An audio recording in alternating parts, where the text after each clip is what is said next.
Here's one simple maintenance task that can save you thousands of dollars. Listen, water heaters have in them what they call an anode.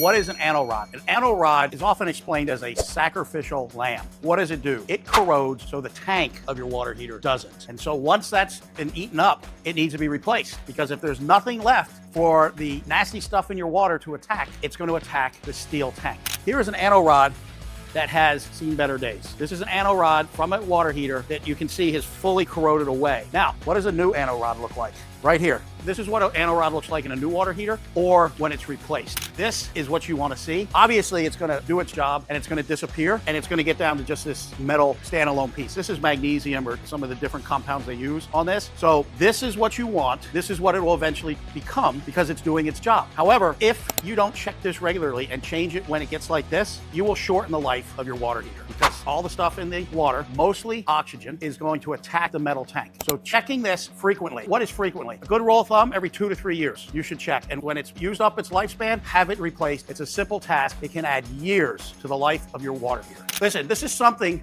a handy person could do. If you're good with a do-it-yourself projects, you may be able to tackle this on your own. You can order an anode and replace it. Now, the challenge is, in a lot of water heaters, the anode goes in on the cold water inlet, all right? So that would be this right here. Well, as you can see, this is all threaded. So if you don't know what you're doing and you take a pipe wrench to that, you've just caused a lot of problems if it doesn't need to be replaced. So you can do it yourself. You can also have a licensed contractor do it. That way, if they mess anything up, they'll take care of it. But a professional contractor shouldn't mess anything up if they do it right. Now, additionally, flushing your water heater. There's a hose bib down here that you can attach a hose, you open it up, you drain the water out. Should be done once a year. Why? It helps flush all the minerals and everything out of the tank. Anything that's starting to form on the bottom of the tank. If you wait too long, it becomes too large to flush. And we've actually had it where the water won't even drain. You can't even turn the valve to open it because the hard water deposits have made it that difficult. So ideally, you want to do this once a year. And it's definitely something you can do on your own. Attach a garden hose to it, run it out the door, into the driveway, the yard, whatever, open the valve, let it flush out, and then fill back up. Make sure you turn your water heater off when you do that. You should have your water heater maintained once a year.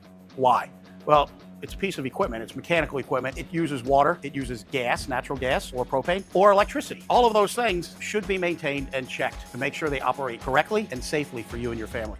So what should be done on a water heater maintenance? Well, the first thing that you're going to do is a visual inspection. A plumber's going to want to see if there's any staining or signs of water leaks on the water heater at all. You're going to want to make sure it's properly strapped and mounted. Ideally, you want to make sure there's a containment tray underneath in case you do get a leak. It leaks into the containment tray. You're going to want to test for gas leaks if it uses natural gas. If it's electric, you want to check for proper voltage to the unit. You're going to want to check the gas pressure settings. You're going to want to check if it's gas, the flue stack. You're going to want to make sure that it's venting properly. You're going to want to make sure that the cap on the flue pipe where it exits the roof is present and seated as it should be. You're going to want to check the temperature and pressure, T&P valve. This is a safety device. This will be plumbed from here outside the house. And what this does is if the temperature or pressure gets too high, this will open and bleed off the pressure. Very important safety device. So we want to have this tested as well, okay? And then of course, we're going to check the anode to see the condition of the anode. And we want to make sure that the system is operating as it should. We're going to flush the water heater as well. Hook a garden hose to it, drain all the water out of it, and then refill it and relight it for you. Doing yearly maintenance can extend the life of your water heater and help prevent premature failure and unneeded costly repairs. Schedule maintenance once a year. You can do it yourself if you'd like, or you can call a professional licensed plumber and they'll take care of it for you.